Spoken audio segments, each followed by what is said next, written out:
Lord. యేసుక్రీస్తు నామములో ఈ ఉదయకాలపు మార్నింగ్ మన్ అనేటువంటి ధ్యానానికి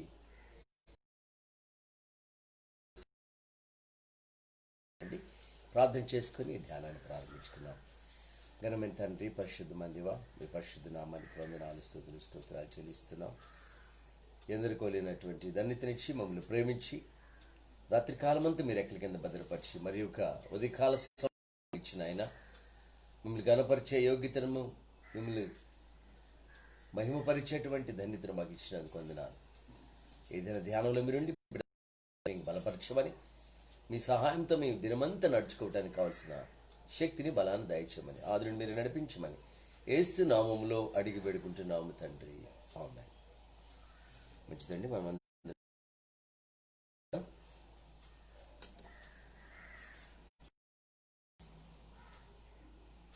జీవనదిని నా హృదయంలో ప్రవహింపచేయుమయా,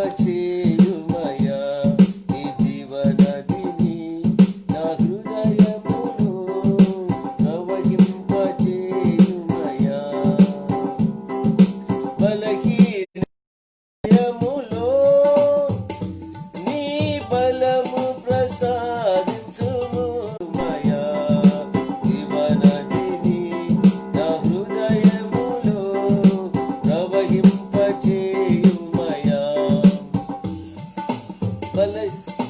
శరీర క్రియలన్నీయు నాలో నశింపచేయుమయా,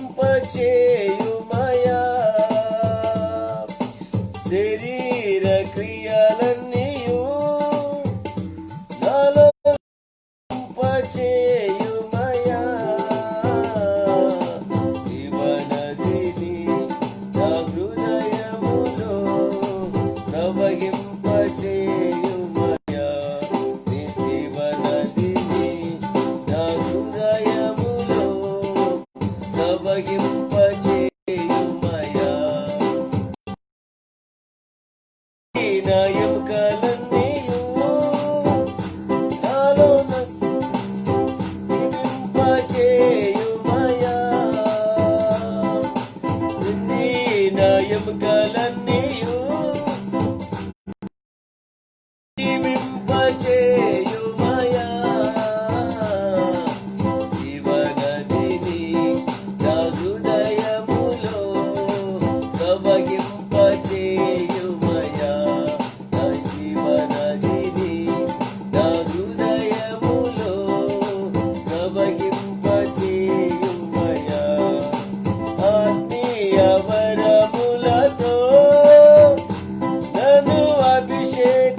మంచిదండి. మరి సమయంలో ఉదయకాల సమయంలో మరి ఒకసారి దేవుని వాక్య ధ్యానంలోకి వెళ్దాం. మనము మరి ఈ భయంకర శోధనల మధ్య, ఆటంకాల మధ్య మనం జీవిస్తున్నాం. ప్రియదేమిటారా, ఇటువంటి సమయంలో కూడా ప్రభు మనల్ని ప్రేమిస్తూ, ఆయన మనల్ని భద్రపరుస్తూ, ఆయన అన్ని విషయాలు కూడా ఆయన సహాయాన్ని మనకి ఇస్తూ ఆయన నడిపిస్తూ ఉన్నారు. కాబట్టి మనం దేవునికి మహిమ చెల్లించాలి, దేవునికి ఘనత చెల్లించాలి, దేవునికి కృతజ్ఞతాస్తుతులు చెల్లించవలసిన వారమే ఉన్నాం. కాబట్టి ఇటువంటి సమయంలో మనం ఇంకా దేవునికి దగ్గరగా జీవించాల్సిన అవసరం ఉంది. ప్రతిదినం కూడా మనము ఏ మార్గంలో మనం నడుస్తున్నామో, ఏ మార్గాలలో మనము జీవిస్తున్నామో, మార్గములు సరైనటువంటి మార్గములో ఉన్నామా? సరైనటువంటి మార్గంలో ఉంటే ఈ వీటి నుంచి మనం తప్పించబడతాం. ఒకవేళ సరైన మార్గంలో మనం లేకపోతే ప్రియ దినులారా, మనం దీని నుంచి తప్పించబడేటువంటి ఛాన్సే ఉండదు. అందుకోసమని ఒకసారి మన మార్గాలు చూడాలి. యేసు ప్రభువు వారు యోహాను సువార్త 14:6 నేనే మార్గంలో, నేనే సత్యంలో, నేనే జీవమును అన్నారు. ఆయన సత్యమైనటువంటి దేవుడు, ఆయన మంచి మార్గాన్ని నిర్దేశించేటువంటి దేవుడు, ఆయన మనకి నిత్య రాజ్యాన్ని ఇచ్చేటువంటి దేవుడు. కాబట్టి అటువంటి ఆయన వైపు మనము నడుచుకోవాలి, ఆయన వైపు మనం చూడాలి. I am the way, I am the truth, I am the life, no one comes to the me అంటారు ఎక్సెప్ట్ త్రూ మీ. నా ద్వారా తప్ప ఎవడు కూడా తండ్రి యొద్దకు చేరడు, నా ద్వారా తప్ప ఎవడు కూడా ప్రభు యొద్దకు వెళ్ళడు. కాబట్టి క్రీస్తు మార్గములు మనం ఉంటేనే, యేసుక్రీస్తు ట్రైన్లో మనం ఉంటేనే అది గమ్యస్థానానికి వెళుతుంది. కానీ మన ఇష్టమైనటువంటి వెహికల్ ఎక్కితే, మన ఇష్టమైనటువంటి మార్గాల్లో మనం నడుస్తూ జీవితాలు మనం జీవిస్తుంటే దేవుని రాజ్యంలోకి, దేవుని స్వాస్థ్యంలోకి మనం వెళ్ళమని దేవుని లేఖనాలు తెలియజేస్తున్నాయి ప్రియ బిడ్డలారా. కాబట్టి జ్ఞాపకం చేసుకోండి, ప్రతి విషయంలో కూడా దేవుని వాక్యకు మనము లోబడి ఏ మార్గములో దేవుడు వెళ్ళమంటున్నాడో, ఏ మార్గాన్ని మనం ఎన్నుకోవాలో, మనం జీవిస్తే మనకు ప్రయోజనం ఉంటుందో ఆ మార్గాలలో మనం వెళ్ళటానికి, ఆ మార్గంలో మనం జీవించడానికి మనము ప్రతిదినము కూడా మరి సాధన చేసుకోవాలి. ప్రతిదినం కూడా మనము ఆ విధంగా క్రైస్తవ జీవితం it is practical, not a theoretical. ఇది మరి ప్రతిదినము కూడా అనుభవిస్తున్నది, ప్రతిదినం కూడా మనం ప్రాక్టికల్గా చేయాల్సింది, నడుచుకోవాల్సింది, ప్రతిదినం అన్వయించుకోవాల్సింది. కానీ ఇదేదో థియరీ కాదు. కాబట్టి మనం ప్రతిదినం కూడా పాటించాల్సినటువంటి అవసరత, నడుచుకోవాల్సిన దాంట్లో మనము జీవించాల్సినటువంటి అవసరత ఉందని లేఖనాలు మరి దేవుని వాక్యం సెలవిస్తూ ఉంది. కాబట్టి మనం ఏ మార్గం మనకు ప్రయోజనకరమో, దేవుడు మన కొరకు ప్రయోజనకరమైన మార్గాలను ఆ మార్గాలలో మనం వెళ్ళటానికి మనం ప్రయత్నం చేయాలి, ఆ మార్గాలలో మనం జీవించడానికి ప్రయత్నం చేయాలి. చూడండి ఒకసారి సామెతల గ్రంథం 2వ అధ్యాయంలో 7వ వచనాన్ని మనం చూస్తే, ఆయన యథార్థవంతులను వర్ధలు చేయును, యుక్త మార్గమున తప్పక నడుచుకు వారికి ఆయన కేడెమునై ఉన్నాడు. కాబట్టి ఎప్పుడు కూడా మనము నడుచుకో అప్రైట్ వే, మరి యుక్తమైనటువంటి మార్గము, మంచి మార్గము, దేవునికి యోగ్యమైనటువంటి మార్గములో మనం నడుచుకోవాలి. రెండవది అక్కడ ఏమంటారంటే వర్ధలు చేస్తారంట, అంటే యథార్థమైనటువంటి మార్గాన్ని మనం ఎన్నుకోవాలి. యథార్థమైన మార్గము, ద వాక్ ఇన్ ఇంటిగ్రిటీ, యథార్థతలో నడుచుకోవాలి, యథార్థతలో మనం జీవించాలి. కాబట్టి మరి ఈ చివరి దినాల్లో మనం ఉన్నాం. చాలా జాగ్రత్తగా ప్రియమైన బిడ్డలారా, మన మార్గములు ఎలా ఉన్నాయి, ఏ మార్గంలో మనం నడుస్తున్నాం, ఏ మార్గంలో మనం వెళుతున్నాం, మనం విధమైనటువంటి దిశను, ఏ విధమైనటువంటి గమ్యానికి మనం తీసుకుని వెళుతున్నాయో మనం తెలుసుకొని వాటిని మనం ధ్యానం చేస్తూ మనం ప్రతి దినం కూడా నడుచుకోవాల్సినటువంటి అవసరం ఉందని లేఖనాలు సెలవిస్తున్నాయి. కాబట్టి మనం ప్రతి విషయంలో కూడా లేఖన భాగాలలో మనం పరిశోధన చేసి మనం చూస్తే దేవుడు ఒక మన మీద ప్రత్యేకమైనటువంటి తలంపు, ప్రత్యేకమైన ఉద్దేశం, ప్రత్యేకమైనటువంటి ఆశ, ప్రత్యేకమైనటువంటి ఇష్టత కలిగి ఉన్నారు ఆయన. కాబట్టి మనము ప్రతి దినము కూడా మనం ఎలా నడుచుకోవాలో, మనం ఎలా జీవించాలో, మనం ఏ మార్గంలో వెళితే మనము చక్కగా ఉంటాము, ఏ మార్గంలో వెళితే మనము సంతోషంగా ఉంటాము, ఏ మార్గంలో వెళితే మనము మరి నిత్యము ఆనందాన్ని, ఆశీర్వాదాలు మనం పొందుకుంటామో దేవుడు ఆ మార్గాలను నిర్దేశిస్తాడు. బైబిల్లో మనం చూస్తే మనకు మేలు మార్గమేదని అడిగి దానిలో నడుచుకోండి అంటాడు. ఇర్మియా గ్రంథం 6వ అధ్యాయము 16వ వచనంలో, జెర్మియా 6th chapter 16th verseలో మార్గాలు ఉన్నాయి, చాలా మార్గాలు ఉన్నాయి. దేవుడు నిర్దేశించిన మార్గాలు ఉన్నాయి. కాబట్టి ఏ మార్గమో మీరు తెలుసుకోవాలి. ఆ మార్గంలో నడచండి, అందుకే నడవండి అంటున్నాడు. Stand by the roads and look and ask for the ancient paths. మీరు మార్గాల్లో నిలిచి చూడండి, పురాతన మార్గం మీద విచారించడి, మేలు the ancient paths ancients way. మనము మేలుకరమైనది, యూస్ఫుల్గా మనకి మంచి way, there is where the good way is and walk in it. ఆ మేలుకరమైనది, ఆ మంచి మార్గాన్ని అడిగి తెలుసుకొని అందులో నడవండి. అప్పుడు మీకు సమాధానం ఉంటుంది, అప్పుడు మీకు శాంతి ఉంటుంది, అప్పుడు మీరు సుఖాన్ని అనుభవిస్తారు అని వాక్యం సెలవిస్తాను. ప్రియదేవులారా, మనము మంచి సుఖాన్ని, మంచి సంతోషాన్ని, మంచి సమాధానాన్ని మనం పొందాలంటే మనం నేర్చుకోవాల్సింది ఏంటంటే మార్గము, ఏ మార్గము మంచిది, ఏ మార్గము మంచిది. మన చక్కని మార్గాలు దేవుడు ఏర్పాటు చేశాడు. చూడండి, శ్రేష్టమైనటువంటి మార్గాలు మనకి ఏర్పాటు చేశాడు. శ్రేష్టమైన నడిపిస్తాను అంటున్నాడు ఆయన. లేఖనాలలో మనం చూస్తే కొరింథీయులకు రాసినటువంటి మొదటి పత్రికలో కూడా పౌలు గారు ఒక మాట వారి సంఘానికి తెలియజేస్తారు. మార్గాలను చూడండి, మార్గాలను విచారించండి అని చెప్తూ, కరమైనది దేవుడు మీ కొరకు సిద్ధపరిచారు, వాటిలో మీరు నడవటానికి ప్రయత్నం చేయండి. దీవెనకరమైనటువంటి మార్గాలు ఉన్నాయి, వాటిలో మీరు నడుచుకోవటానికి ప్రయత్నం చేయండి. దేవునికి ఇష్టం బ్రతకండి అని ఆయన అనేక సార్లు సంఘాలతో మాట్లాడినట్టుగా మనం చూస్తాం. కాబట్టి మరి మీరు దేవుని పరిశుద్ధాత్మ చేత నడిపించబడేవారిగా, ఆత్మ మాట్లాడుతున్న దాని ప్రకారం మీరు జీవించాలి అని వాక్యం సెలవిస్తా ఉంది. శ్రేష్టమైన మార్గములు ఉన్నాయి. మొదటి సమయాల గ్రంథములు కూడా దేవుని వాక్యం సెలవిస్తా ఉంది. దేవుడు శ్రేష్టమైన చక్కని మార్గాన్ని మన కొరకు ఉంచారు, మార్గాన్ని ఉంచారు. యోబు గ్రంథంలో అంటాడు, మనల్ని దేవుడు మంచి మార్గంలో నడిపించడానికి మనం ప్రయత్నం చేయాలి. ఆయన నీతి మార్గాన్ని ఎంచుకున్నాడు, యథార్థ మార్గాన్ని ఏర్పాటు చేశాడు, సరళమైన మార్గాన్ని ఏర్పాటు చేశాడు. మనము సమమైనటువంటి మార్గములు వెళ్ళాలి. పరిశుద్ధమైనటువంటి మార్గం ఉంది, రాజమార్గాలు, చక్కని న్యాయమైనటువంటి మార్గాలు ఉన్నాయి, దేవునికి ఇష్టమైన మార్గాలు ఉన్నాయి, క్రీస్తు మార్గాలు ఉన్నాయి, సర్వోన్నతమైనటువంటి మార్గాలు ఉన్నాయి, సత్యమైనటువంటి మార్గాలు ఉన్నాయి, జీవమైనటువంటి మార్గాలు ఉన్నాయి. అన్ని విషయాల్లో మనకు ప్రయోజనకరమైనటువంటి మార్గాలు ప్రభు మనకు. మనం ఏ మార్గంలో మనం వెళ్ళాలో ఆ మార్గాన్ని మనకి ఎన్నుకోవాలి. సామెతల గ్రంథం 3వ అధ్యాయం 17వ వచనంలో 17th verseలో రమ్యమైనటువంటి చక్కనిటువంటి మార్గాలు దేవుడు ఏర్పాటు చేశాడు. ఆ మార్గాలలో మీరు అది రమ్యమైనటువంటి మార్గాలు దేవుడు మనకు సిద్ధపరిచారు.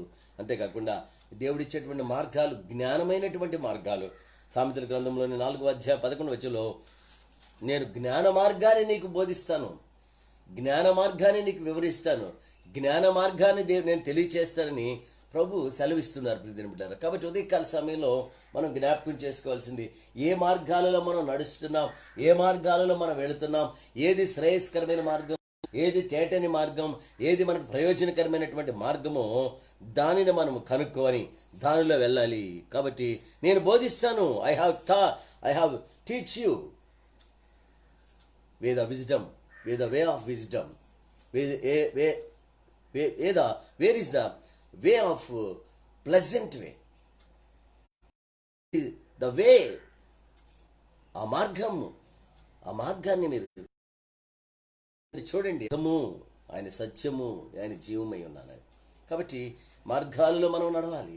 సత్యమైనటువంటి మార్గం అది, జీవమైన మార్గం అది, అది నిత్యము మనల్ని ఆశీర్వాదకరంగా, అది మనం నడిపించేటువంటి మార్గాలు. కాబట్టి నేనే మార్గమును, నేనే సత్యము, నేనే జీవము, నా ద్వారా తప్ప ఎవరు కూడా తండ్రి వద్దకు రాలేరు అని వాక్యం సెలవిస్తూ ఉంది. కాబట్టి తండ్రి వద్దకు మనం వెళ్ళాలంటే ప్రతి దినము కూడా ఆ మార్గాలను చూడాలి. చూడండి, సామెతల గ్రంథంలో ఒక మాటను మనం చూస్తే, సామెతల గ్రంథంలో 12వ అధ్యాయంలో, సామెతల గ్రంథం 12వ అధ్యాయము 28వ వచనాన్ని చూస్తే, Proverbs 12:28, 12వ అధ్యాయము 28లో నీతి మార్గం నందు జీవము కలదు, దాని త్రోవలో మరణము లేదు. కాబట్టి ఇక్కడ the path of righteousness is life and it is path way, there is no death. ఆ యొక్క దారిలో, ఆ మార్గంలో మనం వెళ్తే జీవముంది, బలముంది, నీతి ఉంది, యథార్థత ఉంది. అక్కడ మనం నిత్యము బ్రతుకుతాం. కాబట్టి అక్కడ మరణం లేదు ఆ త్రోవలో. కాబట్టి మరణం లేనటువంటి త్రోవను, జీవమైనటువంటి త్రోవను మనం కనుగొని ఆ మార్గంలో వెళ్ళాలి. కాబట్టి ఈ లోకంలో మార్గాలన్నీ కూడా, లోక సంబంధమైన మార్గాలన్నీ కూడా చివరికి మనల్ని చివరి వరకు ఇచ్చారు. అందుకని ఏ దారి ఎటు పోతుందో ఎవరికి ఎరుకక అంటాడు కవి. ఎవరికెవరి ఈ లోకంలో ఎవరికి ఎరుక, ఏ దారి ఎటు పోతుందో, ఎవడే దారిలో పోతాడో ఎవరికి ఎరుకక. చివరి వరకు గమ్యస్థానం చేరేది ఏ మార్గాన్ని ఎన్నుకున్న వాళ్ళు. సరైనటువంటి మార్గం, నీతి మార్గం, యథార్థమైన మార్గం, రమ్యమైన మార్గం, జీవ మార్గాన్ని, దేవుడు నిర్దేశించినటువంటి సత్యమైన మార్గాన్ని ఎన్నుకున్న వాళ్ళే చివరి వరకు వెళ్తారు. కానీ ఈ లోకంలో ఎన్నో మార్గాలు ఉన్నాయి, ఆ మార్గాలు చివరి వరకు వెళ్తారు. చూస్తాం చాలాసార్లు కూడా, ఒక ముందు దారి బాగానే ఉంటుంది కానీ చివరికి వెళ్ళేటప్పటికి అక్కడెక్కడ కట్ అయిపోతా ఉంది. అది చివరి కంటిన్యూషన్ ఉండదు, దానికి ఇంకా అటు నుంచి అటు దారి ఉండదు, అంతవరకే వెనక బిల్డింగ్స్ అడ్డం వస్తాయి. కాబట్టి జ్ఞాపకం చేసుకోండి, కనిపించడానికి దారులన్నీ బాగానే ఉంటాయి కానీ అవి చివరి వరకు చేరేటువంటి దారులు కాదు. కాబట్టి చివరి వరకు వెళ్ళేటువంటి దారి, చివరి వరకు మనం నడిపించేటువంటి దారి ఆయన అంటున్నాడు, నేనే నేనే నేనే అంటున్నాడు. కాబట్టి నేనే మార్గమును జీవమును, నా ద్వారా తప్ప ఎవరు కూడా ఆయన ఎద్దుకు రాడే అని వాక్యం సెలవిస్తుంది. కాబట్టి చివరి దినాల్లో మరి మనము ఏ మార్గంలో మనం వెళ్తున్నాము? ఈ భయంకరమైనటువంటి దినాల్లో మనం ఉన్నాం. లోక సంబంధమైన మార్గాల్లో మనం ఉన్నామా? ఆధ్యాత్మికమైనటువంటి మార్గాల్లో మనం చూపిస్తున్నామా? దేవుడు ఏర్పాటు చేసినటువంటి రమ్యమైన మార్గాలను ఎన్నుకుంటున్నామా? నీతి మార్గాలు ఎన్నుకుంటున్నామా? యథార్థమైన మార్గాలు ఎన్నుకుంటున్నామా? శాంతికరమైనటువంటి మార్గాలు ఎన్నుకుంటున్నామా? ఆయన ఇచ్చేటువంటి జ్ఞానయుక్తమైనటువంటి మార్గాలు ఎన్నుకుంటున్నామా? సత్యమైనటువంటి మార్గాలు, నీతి కలిగినటువంటి మార్గాలు, అవి నిత్యము మనలను ఆశీర్వాదకరంగా ఉంచేటువంటి మార్గాలు దేవుడు నిర్దేశించారు. వాటిని మనం ఎన్నుకుంటున్నామా? లేకపోతే వేరే ఈ లోక సంబంధమైనటువంటి మార్గాలను మనం ఎన్నుకుంటున్నామా? చూడండి, మనం ఈ లోకంలో బాగా కనిపించే మార్గము అది గమ్యస్థానానికి చేరదు. యేసుప్రభు వారు చెప్తారు ఒక మాట, చూడండి, చూడటానికి బాగుంటుంది కానీ ఆ మార్గం అది చివరి వరకు నిన్ను తీసుకుని వెళ్ళదు.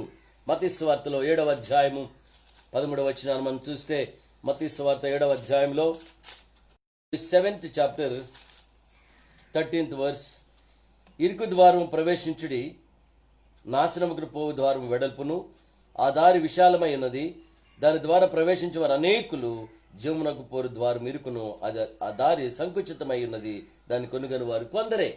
కాబట్టి ఇరుకు ద్వారాన్ని కనుగొనేది కొద్దిగా మంది, విశాలమైనటువంటి మార్గాన్ని కనుగొనేది చాలా మంది అంట. విశాలమైన మార్గాన్ని ఎన్నుకునేది చాలా మంది ఎన్నుకుంటారు, ఇరుకు మార్గాన్ని తక్కువ మంది ఎన్నుకుంటారు. మనకు కూడా ఈ లోకంలో బాగా ఫ్రీగా ఉండాల, విశాలంగా ఉండాల, బాగా ఉంటేనే మనకి నచ్చుతుంది. కానీ ఇరుకుగా ఉంటే అది ఏది కూడా ఇళ్ళు నచ్చవు, ఏది నచ్చవు మనకి. కాబట్టి ఆ ఇరుకు మార్గంలో విశాలత కలుగు చేసే దేవుడు. కాబట్టి ఆయన అంటున్నాడు, ఇరుకు మార్గాన్ని ఎన్నుకునేది కొంతమందే కానీ విశాల మార్గాన్ని ఎన్నుకునేది అనేక మంది. కానీ ఈ విశాల మార్గం వాళ్ళు నరకానికి వెళ్ళిపోదు, నాశనానికి వెళ్లే మార్గం అది. ఈ ఇరుకు మార్గము దేవుని రాజ్యానికి వెళుతుంది అంటున్నాడు. కాబట్టి రెండు దారులు, ఒకటి విశాలమైనది, ఒకటి ఇరుకు మార్గం. ఏ మార్గం మనం ఎన్నుకుంటాం? విశాలమైన మార్గం మనకి కనులకు ఇంపుగా ఉంటుంది, అది ఆరంభము బాగుంటుంది కానీ అంతము నాశనము. ఇరుకు మార్గము చూడటానికి ఆరంభము కష్టంగా ఉంటుంది కానీ అంతము ఆనందకరంగా ఉంటుంది. కాబట్టి ఏ మార్గాలు మనం ఎన్నుకుంటున్నాము? ఈ ఉదయకాల సమయంలో మనం ఆలోచన చేసుకొని మనకి దేవుడు ఏర్పాటు చేసిన మార్గాల వైపు చూసి ఆ మార్గంలో నడిచి శాంతిని, సమాధానాలను, అనేకమైన ఆశీర్వాదాలు పొందుకుందాం. అందరికి దయచేయాలని ప్రార్థన చేసుకుందాం. తనలోంచి కళ్ళు మూసుకున్నట్లయితే ప్రార్థన చేసుకుందాం. ఘనమైన తండ్రి, పరిశుద్ధమైన దేవా,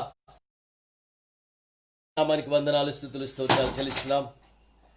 ఇదిగో నాయనా, ఏ ఉదయకాల సమయంలో ప్రభు మమ్మల్ని ప్రేమించి మీ ఉచితమైన కృపలో భద్రపరిచి మరి యొక్క నాయనా ఈ మార్నింగ్ మన్నా అనేటువంటి ఉదయకాలపు ధ్యానాన్ని మాకు ఇచ్చినందుకు వందనాలు నాయనా. అనుదిన ధ్యానాన్ని ఇదిగో నాయనా, మరి మేము ఏ మార్గంలో వెళ్తున్నామో మేము నిర్దేశించుకోవాల్సినటువంటి సమయం ఆసన్నమైంది ప్రభువా.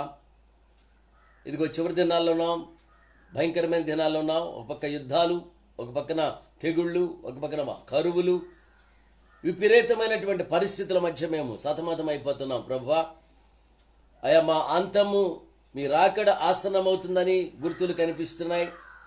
మా అంతము కూడా దగ్గరికి వస్తుందని సూచనలు కనిపిస్తున్నాయి. కాబట్టి మేము నాయన మరి మార్గాలలో నిలబడి ఏ మార్గం మాకు శ్రేయస్కరమో, ఏది శ్రేష్టమైందో, ఏది మేలుకరమైందో, ఏది మాకు ప్రయోజనకరమైందో ఆ మార్గాలను నాయన మేము ఎన్నుకొని ఆ మార్గాలను మేము వెళ్ళటానికి నాయన కావలసిన కృపను మీరు దాయిచ్చేయండి. నిన్న వాక్యాన్ని ప్రకారం ప్రభువా, ప్రతి బిడ్డలను కూడా నాయన ఏ మార్గము మంచిదో, ఏది శ్రేష్టమైందో, ఏది దీవెనకరమైందో, ఏది ఆశీర్వాదకరమైందో బిడ్డలు విచారణ చేసుకుని నాయన మీరు లేఖనాలు ఇచ్చినటువంటి మార్గాలలో బిడ్డలు నిలబడి ఆ మార్గాలను తేరిచూచుకొని వాటిలో నడుచుకోవటానికి తీర్మానం తీసుకొని వెళ్ళేటువంటి భాగ్యం బిడ్డలందరికీ దయచేయమని బిడ్డలందరినీ మీ చేతులకు అప్పగిస్తున్నాం. ప్రభువా, మీ యొక్క సన్నిధి సహాయంతో బిడ్డలు మీ చేయి పట్టుకొని బిడ్డలు మీ మార్గంలో నడిచిన ఆయన మీ రాజ్య వారసులుగా చేరేటువంటి కృపను ప్రతి బిడ్డకు దయచేయమని ఈ భయంకరమైన పరిస్థితుల్లోంచి ప్రతి బిడ్డను విడిపించండి, ప్రతి శోధన నుంచి తప్పించండి. మీ రక్తంతో ప్రతి బిడ్డని కడిగిన ఆయన సంపూర్ణ విడుదల విమోచన ఇచ్చి మీ సాక్షార్థంగా వాడుకోమని ఈ లైవ్లో ప్రతి బిడ్డను కూడా నాయన ఆసక్తిగా వాక్యం ఇచ్చిన బిడ్డలందరూ కూడా దీవించి వారికి కావాల్సిన సహాయం ఇచ్చిన ఆయన బలపరిచి ప్రతి శోధన నుంచి తప్పించమని ఈ దినం ఉదయకాలం నుంచి సాయంకాలం వరకు కూడా బిడ్డలకు కావాల్సిన సహాయం ఇచ్చి మీ యొక్క సాధనాలకు బిడ్డలు వాడబడటానికి మీరేనైనా వారు చేయి పట్టుకొని నడిపించి ఈ దినమంతా మీ దీవెనలతో నింపి మీ ఆశలతో బలపరచమని మరొకసారి కరోనా బాధితులందరూ కూడా మరి ఎత్తి పట్టుకుని అయినా సంపూర్ణ స్వస్థత విడుదల రాయించమని ఇక ప్రతి చోటనైనా మీ యొక్క ఆశీర్వాదకరమైనటువంటి నాయన కార్యాలు జరగటానికి నాయన ప్రతి చోట నాయన మందిరాలు తెరవబడటానికి నాయన ప్రతి చోట మీ స్వార్థ ప్రబలం అవటానికి మీ కృప దయచేసి ప్రపంచం ప్రతి బిడ్డ కూడా నాయన మీ ప్రేమను తెలుసుకునే భాగ్యం దయచేయమని మీ మార్గంలో నిలబడేటి మీ మార్గంలోకి నడుచుకునేటువంటి కృప దయచేయమని ఏది శాశ్వతమైన మార్గమో, ఏది జీవ మార్గమో, ఏది ప్రయోజనకరమైన మార్గమో, ఏది నిత్యం ఉంటుందో నిర్ధారణ చేసుకున్నటువంటి కృపను ప్రతి బిడ్డకి ఉదయకాల సమయంలో దయచేసి మీరు మాత్రమే మహిమ పొందమని ఘనత మహిమ ప్రభావములు మీరు ఆరోపించుకోమని త్వరలో రానున్న మా ప్రభు అయిన యేసయ్య ద్వారా అడిగి వేడుకొంచున్నాము తండ్రి. ఆమేన్. తండ్రి, కుమార్, పరిశుద్ధ ఆత్మను త్రియేక దేవుని కాపుదల భద్రత ఇప్పుడు ఎల్లప్పుడు సదాకాలము మనందరికి సకల పరిశుద్ధులకు నిరంతరము తోడై ఉండరుగాక. ఆమేన్, ఆమేన్, ఆమేన్. మీ అందరికి వందనాలండి. మరి ఎక్కువ సమయం ప్రార్థనలో గడిపి దేవుని ఆశీర్వాదాలు, దేవుని దీవెనలు పొందాలని ప్రేమతో మనం చేస్తున్నాను. సేవకుని కొరకు, సేవకుని కుటుంబం కొరకు, సేవకుని సేవ కొరకు మీరు ప్రతిదినము ఈ ప్రార్థనలో జ్ఞాపకం చేసుకోవాలని ప్రత్యేకంగా మనవి చేస్తూ ఈ మాటలో ముగిస్తున్నాను. మీ అందరికి వందనాలు. Thank you.